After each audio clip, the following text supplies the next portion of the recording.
4, do livro 3. Amaro. Amaro comprou o 1 e o 2, porque a gente só comprou o 1 e o 2 porque ele tinha pedido o 1 e o 2, né? Mas a gente já foi mais para frente e já está no livro 3.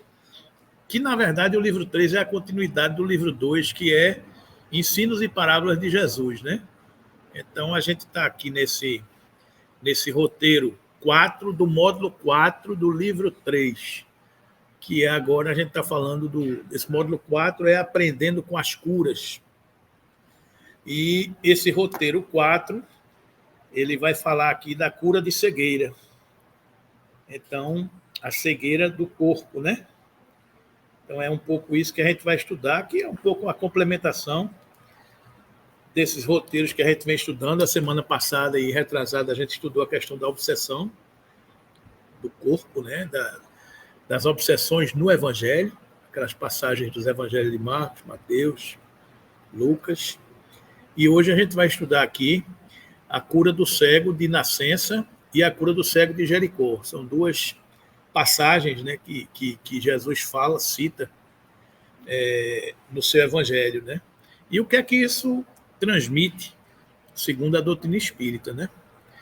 Então, a cura do cego de nascença, quanto a do cego de Jericó, se não era uma expiação do passado, aquela história que a gente estava falando, se não era consequência do que nós somos, era uma aprovação apropriada ao progresso daquele espírito, né? Então, essa é uma ideia principal, porque nem sempre quando a gente vê um caso que se manifesta no corpo físico, a gente pode imaginar que aquilo é apenas reflexo de uma aprovação ou de uma expiação daquele corpo. Pode ser uma prova que aquele espírito pediu para passar por isso, que é o que a gente vai estudar aqui, que é o caso, né? O mais importante da narrativa é que os cegos curados, cheios de reconhecimento pelo benefício que acabaram de receber, seguiram a Jesus. A ação do mestre não lhes afetou superficialmente o cérebro, gravou-se-lhe no coração e ficou escrita em seus espíritos com letras indeléveis, né? Então é aquela história, eles foram curados e esta cura não se deu apenas no corpo físico. Aquela cura foi mais profunda. Houve uma transformação, porque essa cura ficou gravada nos seus espíritos, né? Então esse é que é o grande objetivo do processo de transformação. Não é apenas tratar do corpo físico. O corpo físico é uma consequência, é um mata-borrão do espírito. O objetivo é o tratar do espírito, porque eu tratando do espírito, eu cesso as causas, né? Ele não vai ter consequências de novo no corpo físico. Então esse é o ponto. Estes cegos foram tratados e curados por Jesus porque a mensagem do Cristo enraizou-se no seu ser, né? Esse é o caminho que todos nós percorremos, de sermos um pouco o que era o apóstolo Paulo, né? Que, transformado pela mensagem do Cristo, ele repetia dizendo que já não sou eu mais que vivo, mas é o Cristo que vive em mim, né? Quando a gente chega a essa condição, a esse patamar, a mensagem se enraiza e a gente passa a ter um reflexo cristão. Digamos assim, a minha conduta não será pautada por um raciocínio que eu tenho que fazer, se eu devo fazer isso, eu devo fazer aquilo. Eu sou pautado por uma conduta já transformada. Então, o ser transformado, ele tem um reflexo do bem e do amor. Eu não sou mais violento, eu não sou mais agressivo, eu não sou mais reagente.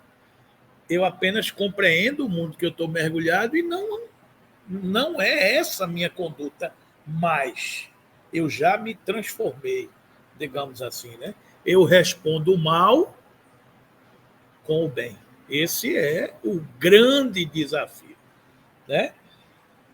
Eu já consigo dar a outra face, como Jesus nos ensinou, né? Como é que eu dou a outra face? É um ato de covardia? Não. Dar a outra face é um ato de entendimento, que você responde o mal com o bem. Que não adianta, no momento de ira, você também igualmente responder com ira, porque senão você vai tocar fogo. No momento de incêndio, você age com quê? Com água, porque é um elemento contrário ao fogo, água, você apaga. E como é que você apaga um impulso de violência? Com um impulso de amor, né? É como a gente estava falando com alguns espíritos nas reuniões de desobsessão. Quando o espírito fala que odeia, que não consegue se transformar, que não consegue perdoar, que não consegue ver de outra forma, o que é que a gente fala? A única forma que você tem de preencher e substituir esse sentimento é colocando o outro no lugar. E outro contrário. Então, se você odeia, você preencha com amor. O que é de amor que você se recorda? Qual é a lembrança do amor que você tem? Não é amor pelos meus filhos. Pense no amor pelos seus filhos, que neste momento do amor de seus filhos, o seu psiquismo se transforma. E na hora que você se transforma por essa vibração, a prece, o amor pode acessá-lo, digamos assim. Porque você se torna receptor de uma vibração que você estava fechado para ela. Se você está com aquela sensação de ódio, de vingança, de rancor, de violência, né? Aquilo ali você se fecha, cristaliza-se naquela vibração. Quando você pensa numa outra perspectiva, você relaxa. É a sensação daquele capítulo que a gente estudou ontem de Nosso Lar, né? É quando André Luiz, Lízias, a mãe vão para o lado de fora ver o luar.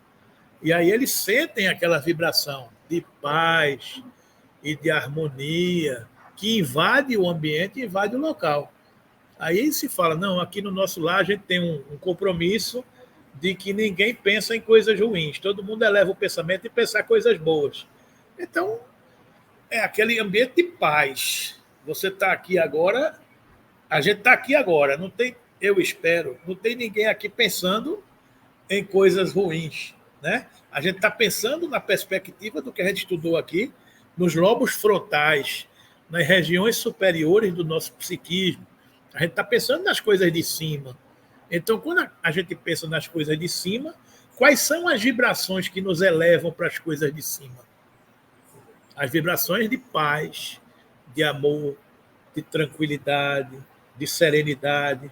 Essas vibrações fazem a gente flutuar, digamos assim, né? Ao contrário, se eu tenho vibrações de rancor, de raiva, de culpa, de me envenenar, essas vibrações são mais pesadas e me aproximam das coisas da matéria, da densidade planetária, digamos assim, né? Então, por isso que o objetivo da gente é estar sempre cuidando das coisas de cima, para a gente poder ir se elevando, né? Ok, gente? Então, vamos lá. O texto evangélico é esse, um deles, né? E passando, Jesus viu um homem cego de nascença. Então, o cidadão já nasceu cego, né? E os seus discípulos lhe perguntaram, dizendo: Rabi, quem pecou, este ou seus pais, para que nascesse cego?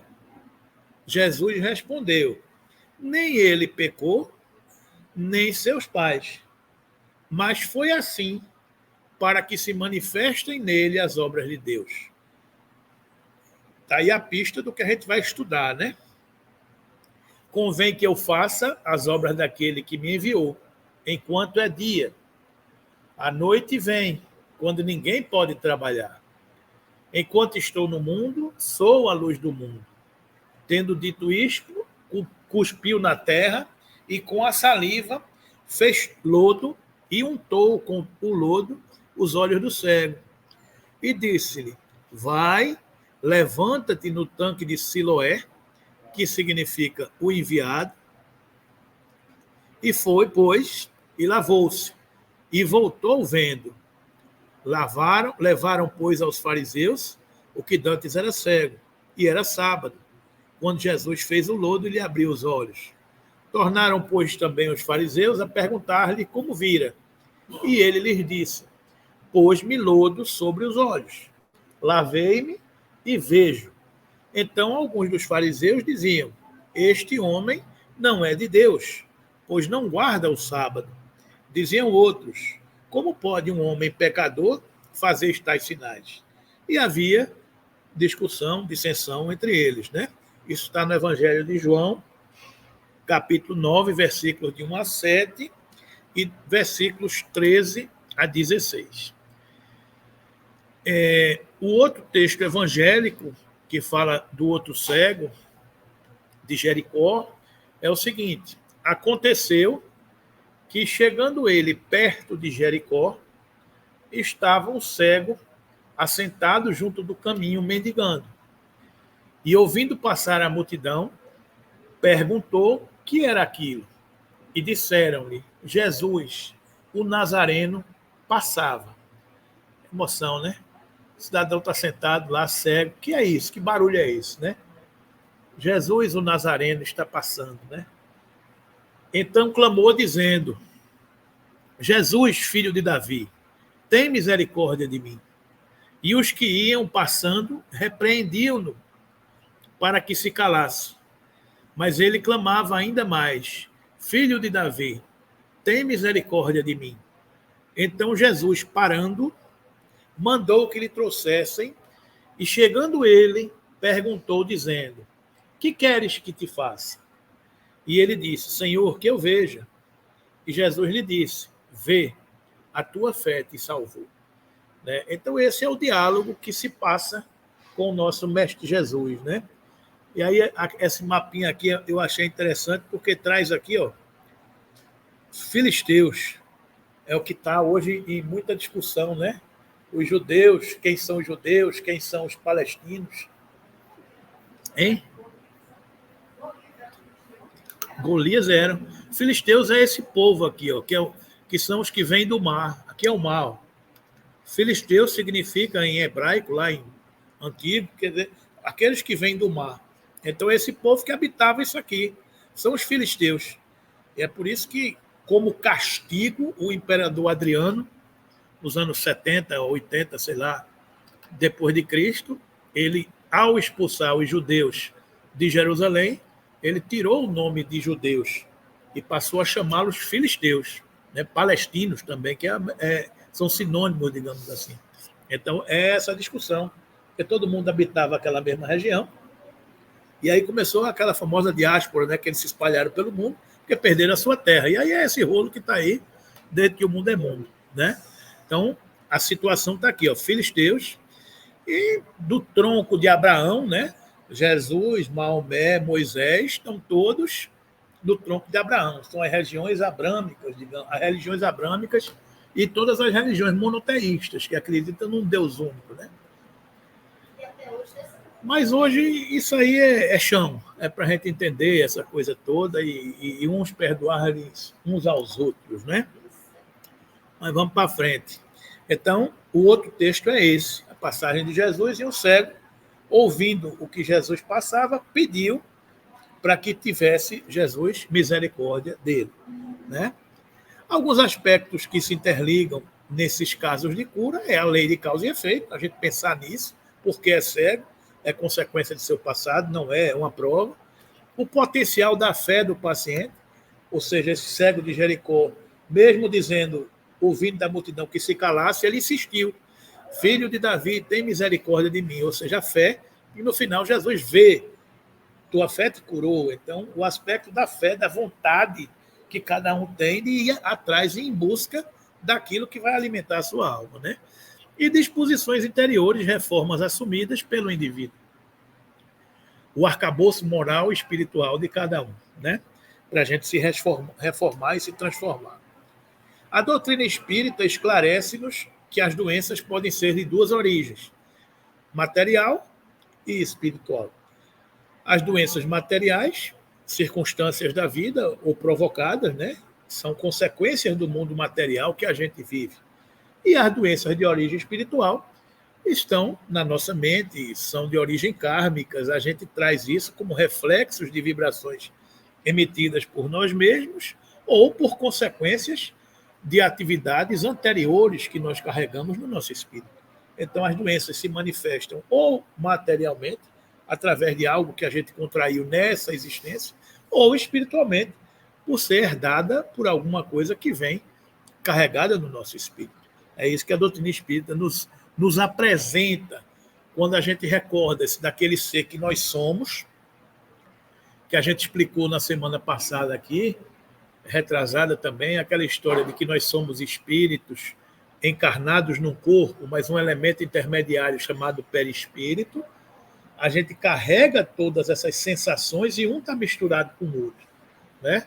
Então, o que eu absorvo no mundo material, eu gravo no meu corpo, que gera consequências no meu psiquismo, no meu espírito, através do meu perispírito. E o contrário também é verdade. O meu perispírito materializa, impulsiona, forma o meu corpo físico. Então, a cura, ela é um processo pleno, onde você cura o corpo, mas precisa curar o espírito. Então, esse é o processo. E a reencarnação, minha irmã, é um processo de cura do espírito. A reencarnação não é um processo de cura do corpo. A reencarnação é um processo de cura do espírito, que precisa dela para expurgar as suas mazelas de suas memórias espirituais. Esse é o princípio que a gente vai compreendendo ao longo da caminhada, né? A doutrina espírita nos esclarece a origem dessas doenças, tá? Interpretação do texto evangélico. As curas realizadas por Jesus indicam o extraordinário poder terapêutico do Mestre. Afirmou, porém, que tempo viria em que os seus discípulos, todos nós, do passado e do presente, poderiam realizar as mesmas coisas. O Mestre movimentava expressivos elementos de ordem espiritual nas curas, claramente explicados pelo Espiritismo, que as despojam do caráter místico ou miraculoso. Não havia milagre no que Jesus fazia. O milagre era pelo desconhecimento das leis naturais, que ainda hoje nós não temos, né? Jesus, por dominar as leis naturais, ele manipulava fluidicamente determinadas situações e promovia a cura. Você não saber do que se trata é milagre, né? Você não saber, por exemplo, que um celular funciona de uma determinada maneira, se você vê alguém falando no celular, você vai para aquilo, é milagre. Né? Quem nunca viu um celular na vida, se vê hoje, se o cabo tivesse congelado, foi congelado em 1980, e acordou hoje, 2023, se ele acordar, abrir os olhos e vai dizer, rapaz, eu estou aonde? No desenho animado, nos Jetsons. Né? Porque quem estava em 1980 congelado foi dormir e acordou agora, é acordar no mundo, o que é isso? Né, que eu estou vivendo aqui e agora. Né? Então, quando você toma conhecimento das leis naturais, elas passam a fazer parte da sua vida naturalmente. A maioria das pessoas não sabe como é que funciona o celular. Mas todo mundo usa, mesmo sem saber como funciona. Todo mundo quer saber, quer utilizar, porque faz parte da modernidade, digamos assim. Não é? Eu estava refletindo que um dia desse eu estava me recordando, há muitos anos atrás, como é que a gente desejava Feliz Natal para os amigos e família. Cartão de Natal. Né? Cartão de Natal. A gente mandava um cartão de Natal. Depois a gente evoluiu um pouquinho e passou a mandar o quê? Mensagem de e-mail. A gente já mandava uma mensagem de e-mail. Feliz Natal. Aí já aboliu o cartão de Natal. E hoje em dia, como é que a gente manda Feliz Natal para alguém? Mensagem do WhatsApp. Manda mensagem do WhatsApp para todo mundo. Então, acabou o cartão, acabou o e-mail. No futuro, a gente vai mandar como? Pensamento, né? Namorou por carta. Tá vendo? Dia desse eu estava arrumando o guarda-roupa de minha mãe, encontrei lá as cartas de namoro dela com meu pai. Coisas da década de 40, não, de 50.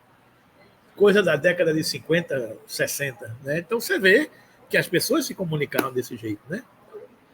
Era assim, o mundo era assim, digamos assim. Né? Então isso tudo, tempo virá que os meus discípulos poderão fazer tudo que eu faço e muito mais, quando a gente evoluir, não só intelectualmente, cientificamente, mas principalmente moralmente, né?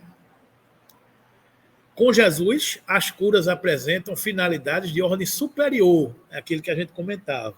Curar não apenas o corpo, mas também o espírito. A cura que Jesus procura nos oferecer é a cura do espírito, né? Porque sabe que é definitiva, né? Realmente, Jesus curou muitos enfermos e recomendou-os de modo especial aos discípulos. Todavia, o médico celestial não se esqueceu de requisitar o reino divino quantos se restauram nas deficiências humanas. Ou seja, recomendar ao reino de Deus, dos céus, aqueles transformados, digamos assim, né? Não nos interessa apenas a regeneração do veículo em que nos expressamos, mas, acima de tudo, o corretivo espiritual.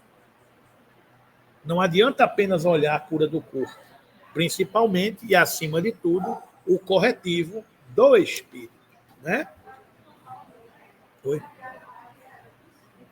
É de Emmanuel, né? Emmanuel. Emmanuel, se a gente conseguir. É aquele desafio, Gabi, que eu tenho tido muito presente na minha mente, né, ultimamente. O grande desafio nosso, espírita, é pensar como espírito no mundo material. Então, pensar como espírito no mundo material é aquela história.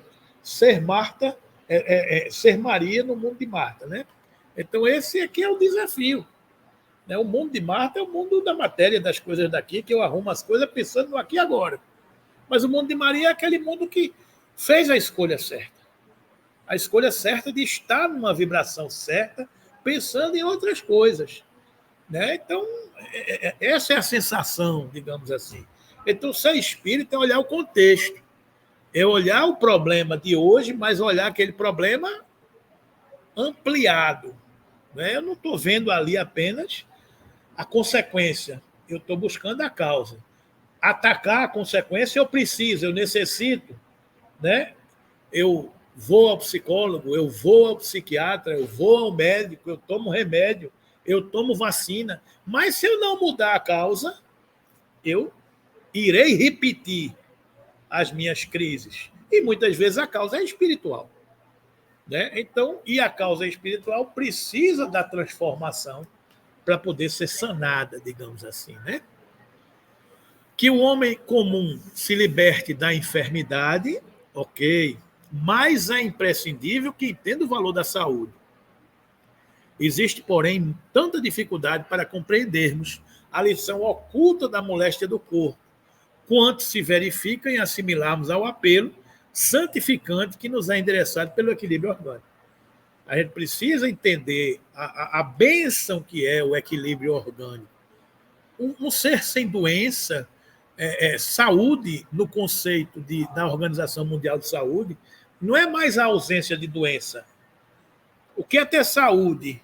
Não é a ausência de doença, mas é o equilíbrio entre o ser material, espiritual e das relações econômicas e sociais. É aquele ser, está lembrado que a gente mostrou aquela figura, que nós somos um ser psíquico, biosocial, sensorial. Então, ter saúde é você estar com este ambiente em equilíbrio. O psiquismo, o corpo e as relações econômicas e sociais. É esse tripé. Se eu não tiver com isso em equilíbrio, eu perco a saúde, não só do corpo, mas a saúde da mente. E muitas dessas saúde da mente hoje, prejudicadas, não equilibradas, provocam inúmeras doenças, que, como a medicina da Terra ainda não sabe o que é, atribui como sendo o quê? Uma doença o quê? Autoimune. Por que uma doença autoimune? Porque eu não sei o que é. É uma agressão do seu sistema imunológico a uma determinada coisa, porque eu não sei o que é. Mas é uma mente em desequilíbrio. Então, todas as mazelas e dificuldades do corpo e do espírito estão no desequilíbrio dele próprio. E espiritualmente, que a consequência é fisiologicamente. É simples assim. Sim. Né? A doença é o freio. Você precisa, às vezes, parar para dizer, poxa, eu preciso mudar. Alguma coisa está errada.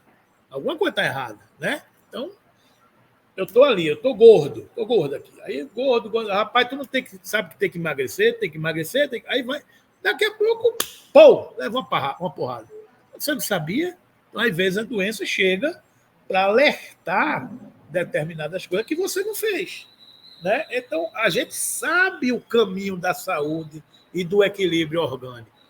Se não faz, tem consequências. Vai responder por isso. E tem consequências, digamos assim, né? O equilíbrio orgânico é a necessidade de todos nós, né? Deste equilíbrio é o que a gente precisa para viver em paz. Isso é importante, porque muitas vezes as pessoas, a gente pensa sempre, porque Deus quis. 30 anos infartar, 17 anos, com tanta tecnologia, como você falou da tecnologia, quando nasce uma criança, já há 20 anos que eu sou da área de humana, né? A gente lia e falava para os alunos que quando nascia uma criança, ela já era predestinada a passar dos 100, chegar aos 100. Que era teste de pezinho, teste de orelhinha, a tecnologia já poderia até ver. Aí 17 anos, eu peguei uma aluna de 17 anos e infartou. Aí é porque Deus quis. Aí eu achei super interessante, colei no espelho, eu me acordo dor de cara. Quando o André Luiz fala assim, qualquer disciplina vai dar serviço aos confusos. Isso. Um cartãozinho que eu peguei aqui no fechou. É por aí. Qualquer disciplina, se você não dorme bem, se você não tomar água, vai dar serviço aos confusos. E amplie o conceito da disciplina não só do corpo físico. Eu sei que não é só do espiritual também. O espiritual também, como você está colocando. Porque uma coisa carrega a outra, sabe? Eu sei. É um desafio. Em casa, uma menina que infarta na escola, em Paulgado, 17 anos, eu sei que a gente começa. Já tem N consequências para ela levar aquela vida. É isso aí. Mas dizer que tudo é culpa de Deus. Deus não tem nada com isso. Deus estabelece mecanismos de leis. E as leis de Deus são harmônicas e visam o progresso e o amor. Agora, se você fere a lei, você vai responder. É aquilo que a gente estava falando. Toda a realidade é do Espírito e toda a paz é do entendimento do reino de Deus e sua justiça. O reino de Deus é justo. Se a gente responde por alguma coisa, é porque a gente infringiu alguma lei. Em algum momento a gente desencaminhou-se, digamos assim, né? E recursos, né? Se a justiça humana tem pena alternativa, liberdade condicional, imagine a de Deus.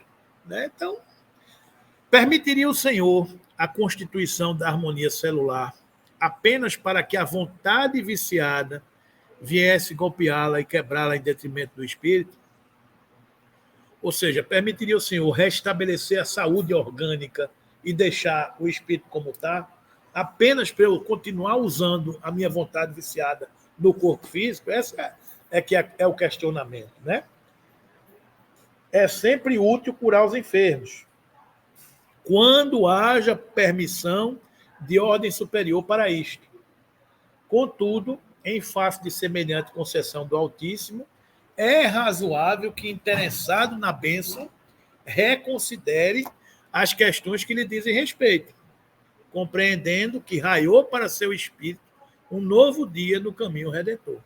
Ou seja, se nós fomos agraciados, um aniversariante aí, se nós somos agraciados pelo processo de cura, por permissão superior, a gente tem que compreender que é uma oportunidade de Deus para o nosso caminho redentor. Olha aí, parabéns, amiga. Obrigada. Vamos lá. Obrigada. Entendeu? Então, sempre útil curar os enfermos quando há uma permissão para isso. Se a permissão superior existe, há um processo de cura, né? Mas se ela veio, é a história de ser grato, compreender para o espírito compreender que raiou essa oportunidade para que um novo dia aconteça na sua vida. Qual o propósito de Jesus querer que eu permaneça por aqui?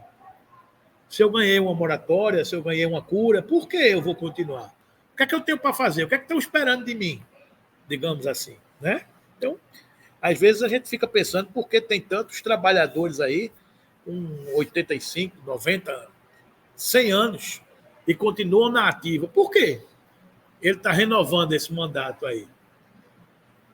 Porque talvez a tarefa que ele esteja executando não tenha encontrado ainda substitutos à altura. Então, a espiritualidade olha assim, custo-benefício. Né? Olha assim e fala, rapaz, eu vou dar uma injeção aqui de fluido vital nesse cidadão ou nessa cidadã, vou equilibrar a sua organização fisiológica e permitir que ele passe aí mais uns 5 anos, 10 anos, vou dar uma moratória de 5 anos, 10 anos, porque em 5 anos, 10 anos, o papel que ele está exercendo hoje não foi preenchido por nenhum jovem que deveria ter chegado para pegar o bastão e dar a chance ao outro de descansar. Ah, eu quero descansar, porque eu já sou um completista. Eu já terminei a minha jornada, eu tenho direito de repousar. Mas os que deveriam pegar esse bastão não estão em condições de pegar o bastão. Aí, pelo bem da obra, a espiritualidade olha assim e fala, rapaz, eu vou dar mais 10 anos desse cabo, mas ele já está um caquinho, mas vai. Vai porque a presença dele entre os homens é necessária. É necessária para estabelecer esse equilíbrio e ver se outros chegam. Talvez não os que deveriam ter chegado, que de repente se perderam no caminho, mas chega outro para substituir, né? Porque nos mecanismos das leis de Deus há muitos recursos. E depois um dia a gente vai entender assim, é assim. Né? O processo é esse. É lógico, é simples assim. A gente que fica inventando tese, escrevendo livro. Jesus escreveu o Sermão da Montanha, que é um texto do capítulo 5, 6 e 7 de Mateus. 3 capítulos do Evangelho.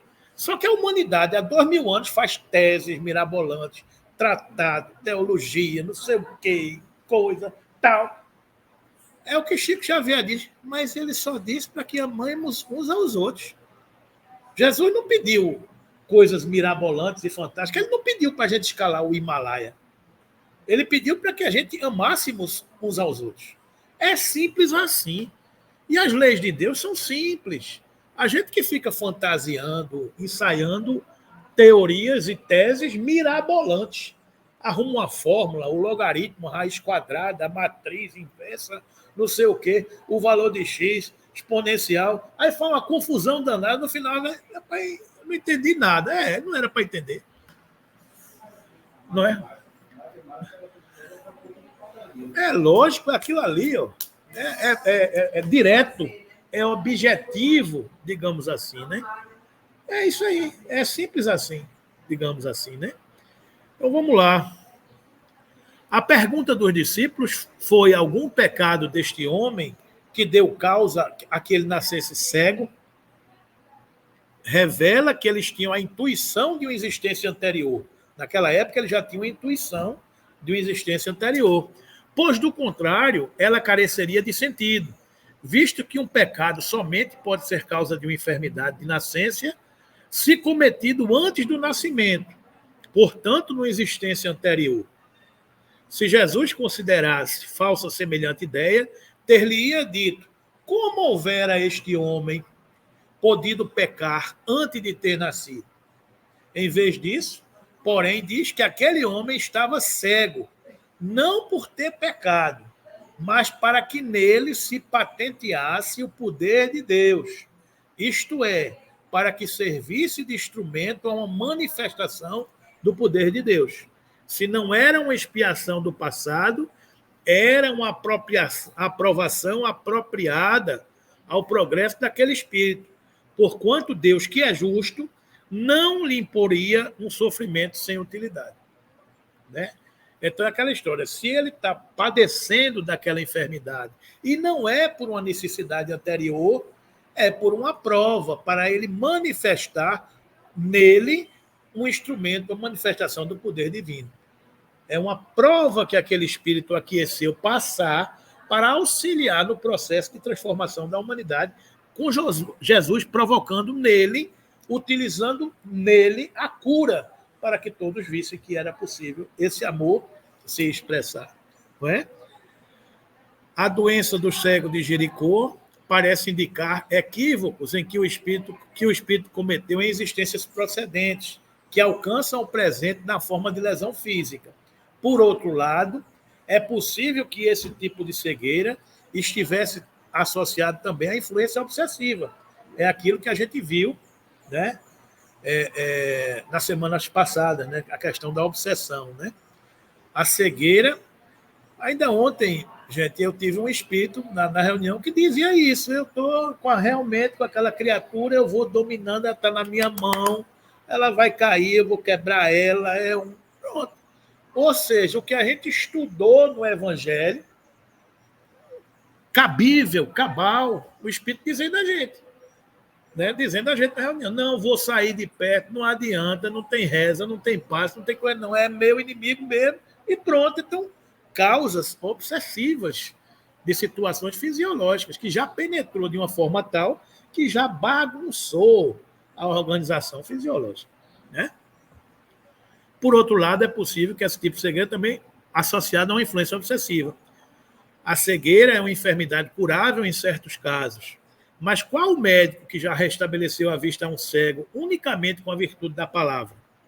Poderia também a cegueira ter por causa a ação de um espírito maléfico, que para se vingar de Bartimeu, que é o cego de Jericó, Bartimeu é o nome dele, né? Dirigisse fluidos deprimentes sobre o nervo óptico, aquela história de obnubilar o nervo óptico, fisiologicamente falando. Né? Conhecida hoje a ação dos fluidos e as obsessões que se verificam a todos os momentos, produzindo moléstias que enganam os mais perspicazes facultativos. Não há como negar a probabilidade de tais afecções terem por causa o mal psíquico. Né? Então, é esse estudo mais amplo que a gente está vendo, influência do corpo espiritual, influência do corpo fisiológico. E as duas coisas entrelaçadas. E o poder fluídico de Jesus provocando a cura desta cegueira. É isso que a gente está estudando. Né? Aí, estudando o texto do Evangelho, né, essa pequena passagem, quando Jesus passou, viu um homem cego de nascença, e seus discípulos lhe perguntaram quem pecou, este ou seus pais. Nem ele pecou, nem seus pais, mas foi assim para que se manifeste nele as obras de Deus. Aí, de novo, ele está dizendo, a pergunta do discípulo não foi descabida. No entanto, o caso não era de expiação para o padecente, nem de provação para seus pais. Tratava-se de modesta, porém significativa missão. Aquele espírito que estava cego estava em missão. O espírito encarnado do moço, cego, assumira no além, planejamento encarnatório, o compromisso de nascer privado da vista, a fim de dar testemunho público de que Jesus é a luz do mundo, o Messias prometido. Né? Então, é uma prova que ele escolheu passar para mostrar ao mundo esse testemunho, digamos assim. A missão do cego, como programação definida no plano espiritual, está claramente evidenciada nestas palavras de Jesus, registradas por João. Nem ele pecou, nem seus pais, mas foi assim para que se manifestem nele as obras de Deus. Foi a pista que Jesus deu. Não é pecado de uma encarnação pretérita, nem de seus pais. É uma prova que ele escolheu passar para que se manifeste nele as obras de Deus. Né? O cego de nascença exemplifica os diferentes tipos de cooperadores que o Cristo requisitou para auxiliá-los na execução de sua divina missão. De acordo com as possibilidades de cada espírito, alguns abraçam tarefas de vulto e os sacrifícios inerentes ao compromisso assumido. Outros executam tarefas menores, porém não menos importantes. Né? Então, é o rebanho do Senhor. Nem todos têm a mesma tarefa nas mesmas dimensões, mas todos têm um propósito. Na sua família, no seu trabalho, no grupamento social, cada um tem uma tarefa específica para colaborar no conjunto da obra, no balanço da obra. Né? Cada um somando 1, 2, 3, 4, o que for necessário, para que se estabeleça, digamos assim, esse mecanismo de transformação, de regeneração da humanidade. Hein? Escape, não tem problema não, vem outro no lugar. Vem outro no lugar. Segue devendo, né, professor? Que eu não sou professor. Clarencio está lá no livro. Nosso Lar, quando André Luiz vai conversar com ele sobre a necessidade do trabalho. E Clarencio recebe 2 pessoas para conversar ao mesmo tempo, porque tem esse recurso pedagógico, educativo, né? Ele conversa com um com o outro vindo. Então, quando André Luiz foi conversar, ele estava conversando com a senhora, e André Luiz ouvindo a conversa. E a senhora pedindo intercessão pelos seus filhos. Aí Clarencio vira para ela e fala: o que, é que a senhora tem na bagagem? O que foi que a senhora trouxe? Ah, não, eu estou aqui, não sei o que, para ela. Minha senhora, a senhora está aqui há não sei quanto tempo, a senhora só tem 6.000 bônus horas para oferecer. A senhora escolheu a ociosidade, a senhora escolheu ficar parada. É isso aqui. Os que querem deserdar também pode ficar dizendo, mas também não venha cobrar um benefício que não é compatível com o trabalho, a folha de trabalho que você tem. Digamos assim, você pode conseguir muita coisa, mas é a meritocracia. O que foi que você fez para merecer isso, né? Esse é o ponto, né? Ela ficou na praia e o outro ralando. Os santos vão ajudar, né? Mas o outro vai dizer, sim, rapaz, o que foi que tu fizesse? É a historinha da carroça atolada, né? O religioso e o cara que não acreditava em religião de coisa nenhuma, né? Eu já contei aqui, o burro atolou, a carroça atolou, o que era religioso desceu da carroça, ajoelhou-se no chão e ficou rezando. Jesus, meu santo, me ajuda, não sei o quê. E o outro desceu, que rezar nada, ele foi tentar desatolar a carroça, puxou para um lado, puxou para o outro, tirou a camisa, se melou todo, suou. E lá para tanto, os dois foram dormir, aí aparece um anjo todo iluminado. Aí chega porque estava suado, trabalhando, disse, bora lá desatolar a carroça. Aí o outro olhou assim e disse, rapaz, não sou eu não, quem estava rezando é o outro aí, é com ele, não é comigo não. Aí o anjo disse, deixa de ser besta, rapaz, vamos desatolar, porque Deus ajuda quem trabalha. Então, se a gente não estiver trabalhando, a ajuda não vem. Não estou dizendo que a prece e o louvor não é importante. Mas para fortalecer o espírito, para agir. Você não pode ficar apenas contemplando e não fazer nada. Esse é que é a questão, né? Convém que eu faça as obras daquele que me enviou enquanto é dia. A noite vem quando ninguém pode trabalhar, enquanto eu estou no mundo. Isso aqui é outro texto do Evangelho. Sou a luz do mundo, tendo dito isto, cuspiu na terra e com a saliva fez lodo e untou com lodo os olhos do cego. E disse-lhe, vai, lava-te no tanque de Siloé, que significa o enviado. Foi, pois, e lavou-se e voltou vendo. Levaram, pois, aos fariseus o que antes era cego. E era sábado, quando Jesus fez o lodo e lhe abriu os olhos. Tornaram, pois, também os fariseus a perguntar-lhe como vira, e ele lhes disse, pôs-me lodo sobre os olhos, lavei-me e vejo. Então alguns dos fariseus diziam, este homem não é de Deus, pois não guarda o sábado. Diziam outros, como pode um homem pecador fazer tais sinais? E havia dissensão entre eles. Jesus, por sua vez, tinha um trabalho a executar enquanto é dia, segundo suas palavras, isto é, quando surge o momento certo, às claras, sob as bênçãos da paz e da alegria, que o encontro do discípulo com o seu mestre favorece. Mais tarde viria a noite, símbolos das limitações espirituais dos fariseus, que questionaram a cura e o fato desta ter sido realizada no sábado. Por que teria o Senhor usado aquela original terapêutica? Não poderia operar a cura independente do processo empregado? Ele agiu assim para completar o testemunho que o moço havia de dar. Por isso que a denominação Siloé, que quer dizer enviado. Se os homens daquele tempo, enviado o tanque de Siloé, onde foi curado o cego. O Siloé quer dizer enviado, então aquele cego foi enviado, por isso que é esta denominação, né? Se os homens daquele tempo e de todos os tempos, dispondo embora da vista física, tivessem olhos de ver, por certo se convenceriam de que Jesus de fato é o Filho de Deus, sendo porém cegos de espírito. Nenhuma conclusão tiraram outrora, nem tiram na atualidade dos prodígios e das maravilhas por ele levadas a efeito.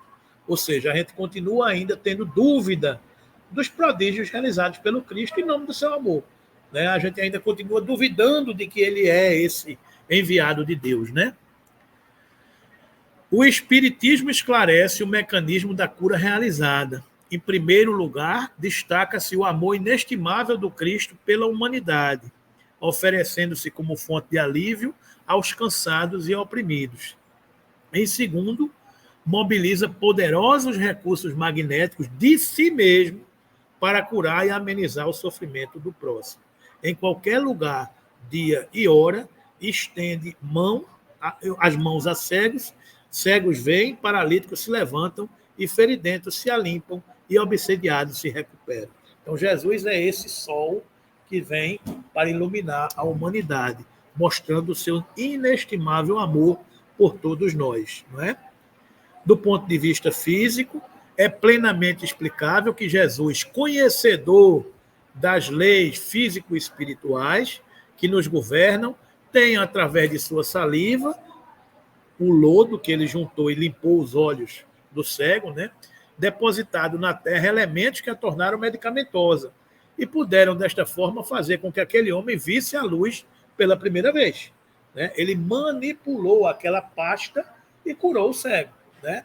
O Espiritismo esclarece como a energia magnética opera a modificação nas propriedades das substâncias materiais. Um desavisado pode achar que aquilo é fácil, pode pegar o lodo, misturar na terra e passar no olho de alguém, dizer, veja, o cara não vai ver nada, porque faltou nessa composição o quê?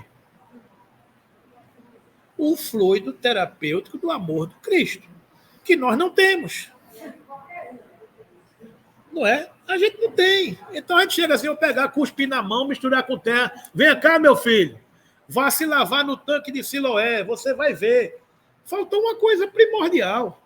A capacidade do amor, o fluido que o Cristo tem, que emana. Por isso que um médium tem de uma forma, o outro médium tem de outra, o médium curador, o outro não é. Porque você tem essa capacidade em você. E você adquiriu essa capacidade como? Porque você foi escolhido para ser essa criatura e o outro não foi? Porque é mérito seu, ou é prova sua, ou é testemunho seu. Você tem essa faculdade. Quando Jesus revestiu os apóstolos de poder de curar em seu nome, eles não tinham ainda. Mas chegou um momento que Jesus apropriadamente disse, agora é a hora de vocês atuarem. Eu os revisto de poder. E revestiu os apóstolos, vão curar em meu nome. E a partir daquele momento, o dia de Pentecostes é um dia que simbolicamente simboliza o Espírito Santo que dizem que desceu sobre os apóstolos naquele dia para eles falarem as línguas dos anjos. Mas que não é. Na verdade, foram espíritos que atuavam naquele momento, mostrando o poder de Deus, do amor e da cura. Que aqueles apóstolos passaram a ser médiuns na acepção da palavra, curando cegos, aleijados, coxos e por aí vai, né? Hein?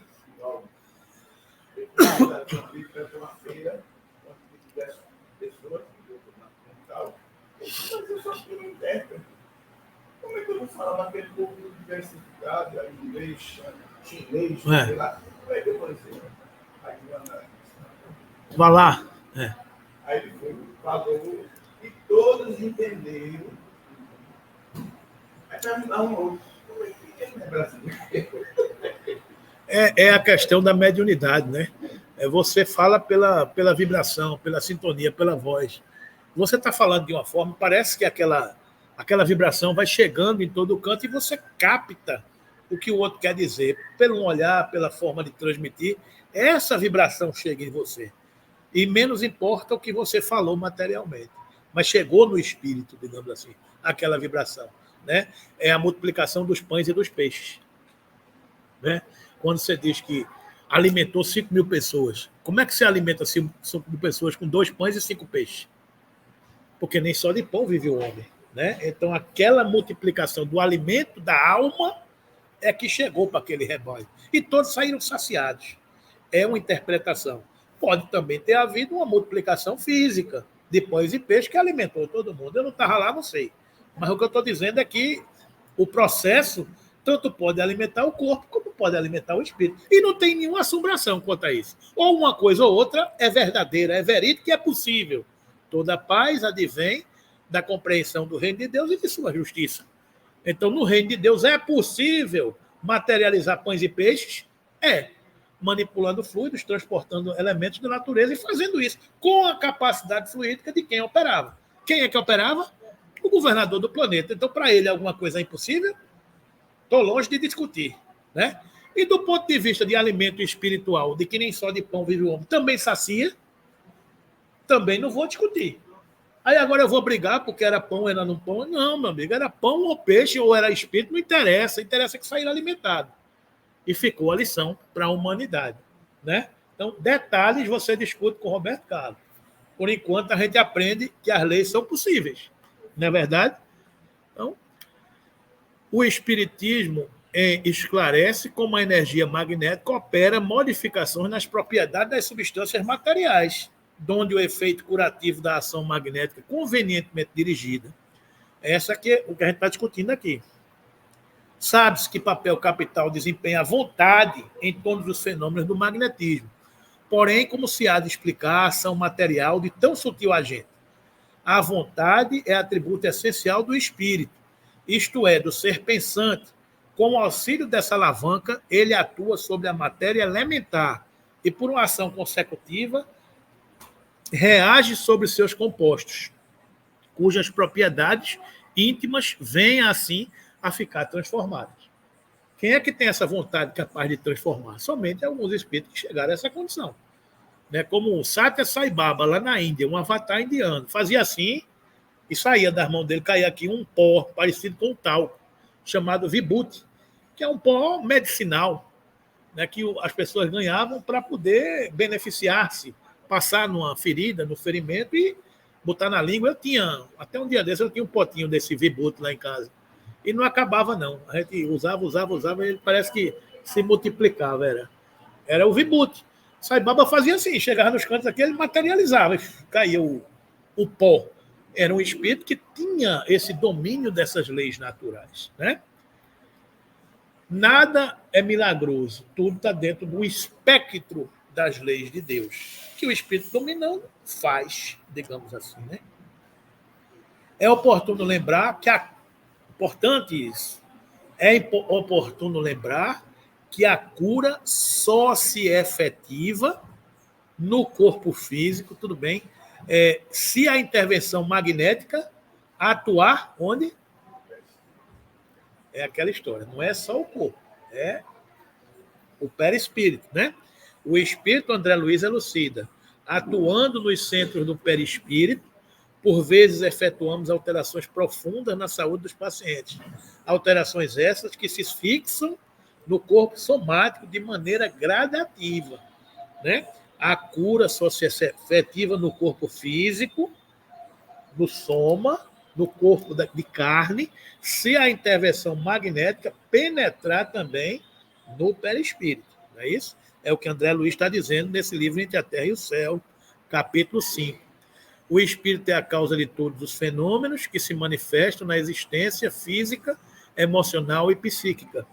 Armazena informações e experiências que são transferidas para os respectivos equipamentos fisiológicos. Aquele fluxo de mão dupla que a gente conversava e estudava, né? Em cada reencarnação, produzindo tecidos e mecanismos resistentes ou não a determinados processos degenerativos, por cujo meio repara as condutas que se permitiam na experiência anterior. Um plasma no outro esse processo de transformação. Ok? Quando se tratam de as anomalias e deformidades que podem ser corrigidas cirurgicamente, mas que fazem parte do mapa evolutivo de cada indivíduo, planejamento encarnatório, você trata as anomalias e deformidades no corpo físico, mas que fazem parte do mapa evolutivo de cada indivíduo, resultado inevitável do uso a que entregou a aparelhagem física em reencarnação transática.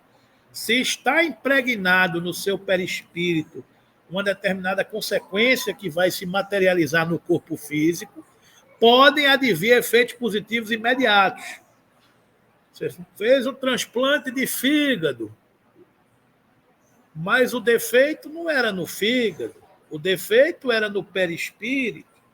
O perispírito é que plasmou uma cirrose para quem nunca bebeu. A fulano de tal está com cirrose, mas ele nunca bebeu na vida. Como é que ele arrumou essa cirrose?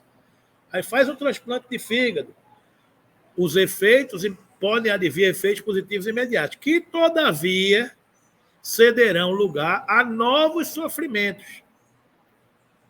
O fígado novo que ele botou no lugar, novos sofrimentos.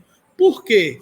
Porque as matrizes desencadeadoras nos processos patológicos, no perispírito, não foram removidas. Quem é que remove as matrizes desencadeadoras? Reencarnação. Reencarnação é expurgo da alma. A gente está no corpo para limpar o nosso espírito. Então, se eu carrego uma mazela no meu perispírito e esta mazela impede de dar à luz, eu não consigo engravidar. Eu não consigo engravidar. Por que eu não consigo engravidar? Porque em alguma encarnação, seja lá o que eu fiz ou eu deixei de fazer, eu comprometi a minha região da sexualidade. E eu não consigo gerar um óvulo sadio. Aí eu faço o quê? Eu reencarno, eu adoto, eu curo, eu crio. E num passe de mágica, eu passei a dar à luz. Milagre? Não. Eu atuei nas matrizes desencadeadoras nos processos patológicos. Resumindo, o amor cobre a multidão de pecados. Se eu maculei a minha organização espiritual por falta de amor, somente o amor curará e desencadeará a cura na matriz original do meu espírito. Então, tanto podem apresentar-se em próximo tempo como em futura reencarnação, desde que ninguém consegue driblar as soberanas leis. Edmundo. Você está falando sobre o corpo, né? O amor e cura. Isso. Mas quando a pessoa nasce, a psicopatia, por exemplo, não tem escolha. Mas aquele espírito, a gente está falando do espírito. Mas uma pessoa que tem psicopatia, o espírito não serve. Não, mas aquele espírito é consequência da encarnação pretérita. Depois eu explico melhor isso aí. Você está falando de nascer. Nascer, o que é nascer? Na verdade, você está falando reencarnar. Aí existe uma sutileza no conceito. Quando você diz uma pessoa nasce com uma patologia de berço, não é isso que você está dizendo? Ela, quando vem para o berço, ela não nasceu, ela reencarnou. Aquela alma que reencarnou no berço já carrega um pretérito. Mas isso é uma particularidade que depois a ficha cai. A gente conversa mais aí um pouquinho. Deixa eu só concluir por causa do horário ali. E aconteceu que, chegando perto de Jericó, estava um cego assentado junto no caminho, mendigando. E, ouvindo passar a multidão, perguntou o que era aquilo. E disseram que Jesus, o Nazareno, passava. Quem segue a cartilha dos valores espirituais sabe que a vida é, acima de tudo, um movimento incessante, onde Jesus, na categoria de guia e modelo da humanidade, desempenha ação ininterrupta. Assim, o cego assentado junto ao caminho simboliza os indivíduos que observam o desenrolar dos acontecimentos da vida, mas de forma passiva, sem delas participarem efetivamente. Encontram-se à margem. Na verdade, são criaturas estacionárias em termos de progresso espiritual, cuja cegueira as mantém à distância do processo evolutivo, por preguiça, por medo ou por indiferença. Neste sentido, esclarece Emmanuel, má vontade gera sombra. A sombra favorece a estagnação. A estagnação conserva o mal. O mal entroniza a ociosidade. A ociosidade cria a discórdia. A discórdia desperta o orgulho. O orgulho acorda a vaidade. A vaidade atiça a paixão inferior. A paixão inferior provoca a indisciplina. A indisciplina mantém a dureza de coração. A dureza de coração impõe a cegueira espiritual. A cegueira espiritual conduz ao abismo.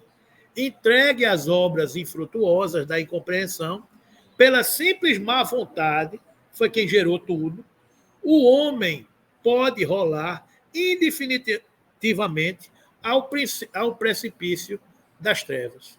Ou seja, a má vontade desencadeou todo esse processo. Né? Então, se a gente não tiver a boa vontade, né, para mudar esse diapasão, o homem sentado à beira do caminho. É aquilo que Jesus apontou no seu evangelho. Né? Entretanto, ainda que mergulhado no estado de inércia que se encontrava, o enfermo foi despertado pelo ruído da multidão, indagando o que era aquilo. Ouviu então a resposta de que Jesus, o Nazareno, passava. Este foi um momento decisivo para a vida daquele enfermo, que ele despertou para a realidade pujante da vida, deixando para trás a sua desinteressante existência. Reiteramos também esse episódio, convicta constatação: o Cristo não passa por acaso em nossa vida. O Cristo não passa por acaso em nossa vida. Nós somos esse cego sentado na multidão, que quando o Cristo passa, a gente desperta. O que está acontecendo? Quem está passando? Quando passa, deixa a sua marca de amor e compaixão, nos estimulando a renovação espiritual.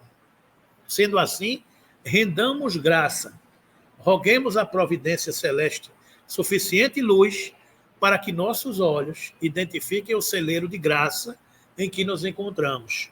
É a cegueira íntima que nos faz tropeçar em obstáculos, onde só existe o favor divino. Rendamos graças, pois por todas as experiências do caminho evolutivo, na santificante procura da vontade divina, em Jesus Cristo, nosso Senhor. Então a gente tem que estar sempre rendendo graças pela oportunidade que temos desse encontro com o Cristo, que passa nas nossas vidas. Né? Então clamou dizendo: Jesus, filho de Davi, tem misericórdia de mim. E os que iam passando repreendiam-no para que se calasse. Mas ele clamava ainda mais: Filho de Davi, tem misericórdia de mim. Então Jesus, parando, mandou que lhe trouxessem, e chegando ele, perguntou-lhe, dizendo: Que queres que te faça? E ele disse: Senhor, que eu veja. E Jesus disse: Vê, a tua fé te salvou. Ao reconhecer Jesus como a fonte de todo o bem, a luz do mundo, o cego fez o que qualquer um faria, suplicou por misericórdia. E ainda que lhe pedissem para silenciar, continuou clamando por misericórdia, pedindo ao Senhor que o libertasse da cegueira em que se encontrava prisioneiro. O enfermo só começa efetivamente o processo de cura quando admite a própria doença e identifica as causas geradoras. Nesta situação, a criatura aprende a andar sobre os próprios passos e, humilde, revê as ações cometidas, reconhecendo que nelas se encontram as raízes de sua doença. Né? O primeiro passo é reconhecer as suas imperfeições, reconhecer quem pode nos ajudar e seguir o processo de transformação. Né? Daí o pedido do cego por misericórdia, que implicava piedade, compaixão e solidariedade por parte de Jesus, a fim de que ele pudesse exorcizar os próprios demônios e não fizesse a sós a árdua caminhada de reconhecimento de falta. Aquele cego não conseguiria operar sozinho a sua cura. Por isso que ele pediu: Filho de Davi, tem misericórdia de mim. E Jesus atendeu a esse chamado para ajudá-lo a sair daquele processo. O clamor emitido traduz-se como um grito que partiu do íntimo do ser saturado de profundo sentimento.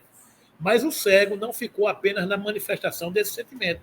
Modificado pela presença do Mestre, identificou nele o Salvador e, por isso, suplicou-lhe assistência espiritual. Essa é a fé. Eu acredito que ele é o filho de Davi e que é capaz de me tirar da escuridão, né? De que carecia para progredir. Por outro lado, a multidão que seguia Jesus não se apercebia da transformação e das necessidades operadas no cego, por isso os que iam passando repreendiam-no para que se calasse. Quão desavisada é, às vezes, a criatura ao interpor obstáculos nos processos de auxílio, dificultando ou criando empecilhos a melhoria de algum necessitado, né? É aquela torcida que fica dizendo, nada, pai, não está não, não é ele não. Então, mas o cara não viu. Aos loucos, ouvidos moucos, né? Você é aqui, botou a mão na charrua e não olhou para trás. Seguiu e foi adiante, né? É a fé que nos transforma, né? Jesus, porém, por conhecer as imperfeições de todos nós, ignora as dificuldades impostas e volta-se para o enfermo. Todo mundo gritando, vaiando, né? Aí ele para, volta e diz, que queres que te faça?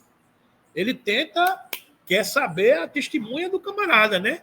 O cego, por sua vez, consciente do mal que o afligia, responde, Senhor, que eu veja. Este pedido pode, evidentemente, ser interpretado de forma literal, como alguém que, sendo cego, do ponto de vista físico, deseja enxergar. Todavia, não podemos esquecer que os ensinamentos do Evangelho destinam-se eminentemente à melhoria do espírito. Assim, o pedido expresso, Senhor, que eu veja, pode significar auxílio para dilatar a visão espiritual, adquirindo a capacidade de ter olhos para ver. E Jesus lhe disse, vê, a tua fé te salvou. São palavras que confirmam a cura realizada e que transmitem valiosa lição a partir daquele ponto.